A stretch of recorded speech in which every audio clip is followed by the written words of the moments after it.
Assalamualaikum warahmatullahi wabarakatuh. Perkenalkan, nama saya Diki Alfadiansah dari Psikologi Islam akan mempresentasikan tentang emosi dalam Al-Quran. Emosi memegang peran penting dalam kehidupan manusia. Emosi merupakan daya terampuh yang dimiliki manusia sehingga dapat memberikan warna kepada kepribadian seseorang, aktivitas, penampilan, bahkan kesehatan jiwa. Emosi merupakan penyambung hidup bagi kesadaran diri dan kelangsungan diri secara mendalam, menghubungkan diri sendiri dengan orang lain serta dengan alam dan kosmos. Selain itu, emosi juga memberikan kekuatan, motivasi, semangat, pengendalian diri, kegigihan sehingga menghantarkan manusia pada pintu gerbang kesuksesan hidup mereka. Akan tapi, emosi juga dapat menghancurkan kehidupan manusia.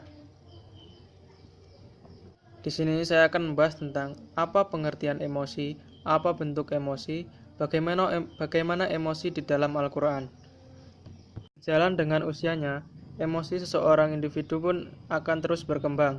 Proses pembentukan melewati fase-fase perkembangan yang didukung oleh faktor eksternal maupun faktor internal. Faktor internal misalnya usia dan tingkah laku keluarga. Sedangkan faktor eksternal seperti teman sebaya, lingkungan sekolah, dan masyarakat. Perkembangan emosi seseorang dapat dipengaruhi lingkungan. Pola emosi setiap orang berbeda-beda dan memiliki karakteristik masing-masing. Di bawah ini dijelaskan beberapa definisi emosi menurut para ahli.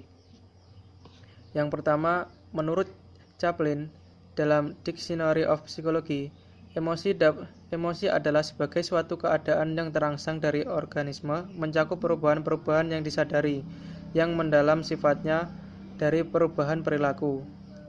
Chaplin membedakan emosi dengan perasaan.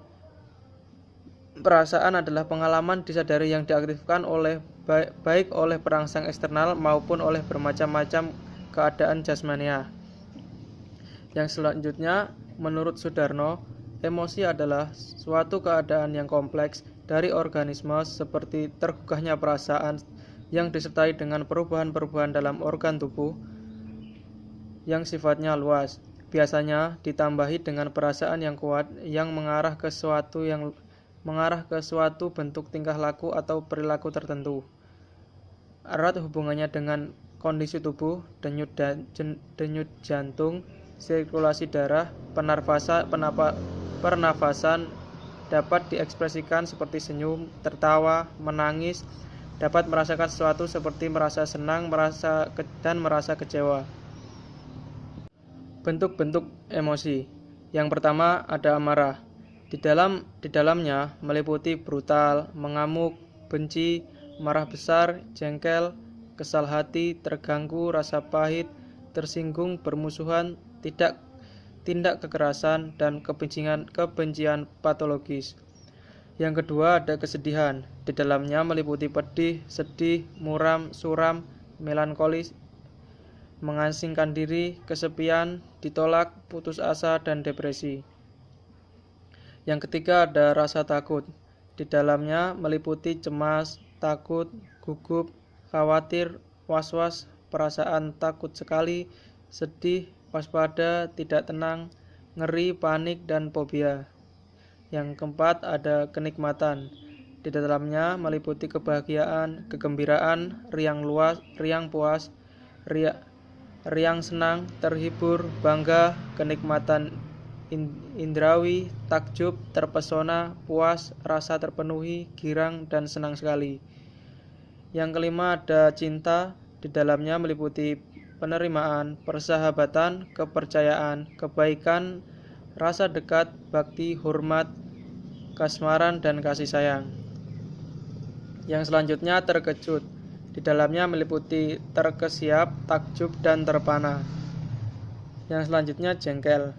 Di dalamnya meliputi hina, jijik, mual, benci, tidak suka, dan maupun muntah.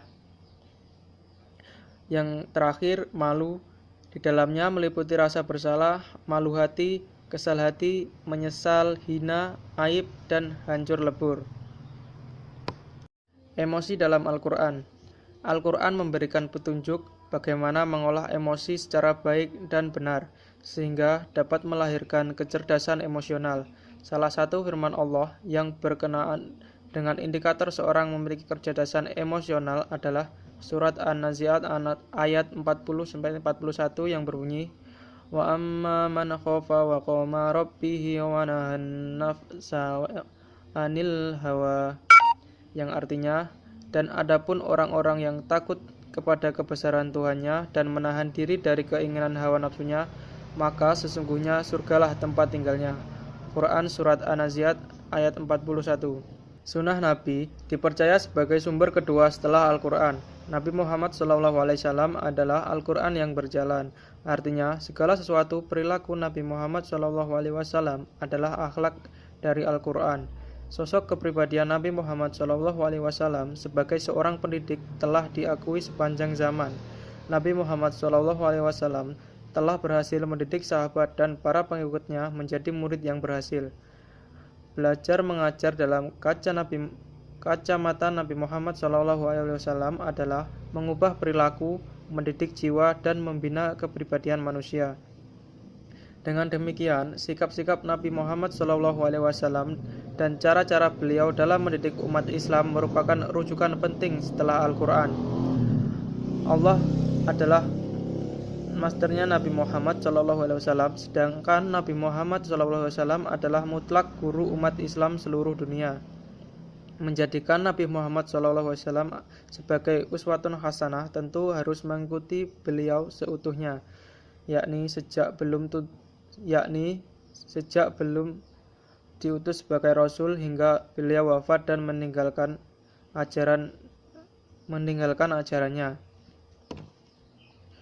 Kehidupan beliau sebelum diutus menjadi Rasul amatlah penting. Sejak kecil, Nabi Muhammad SAW ditinggalkan oleh ayahnya, kemudian ibundanya dan kakeknya pada saat yang hampir bersamaan.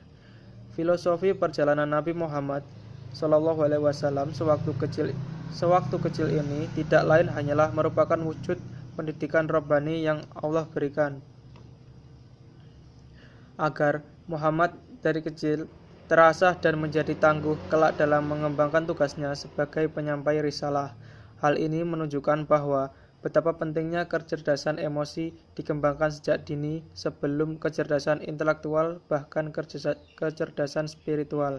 Itu tadi penjelasan saya tentang emosi dalam Al-Quran. Kurang lebihnya mohon maaf. Wassalamualaikum warahmatullahi wabarakatuh.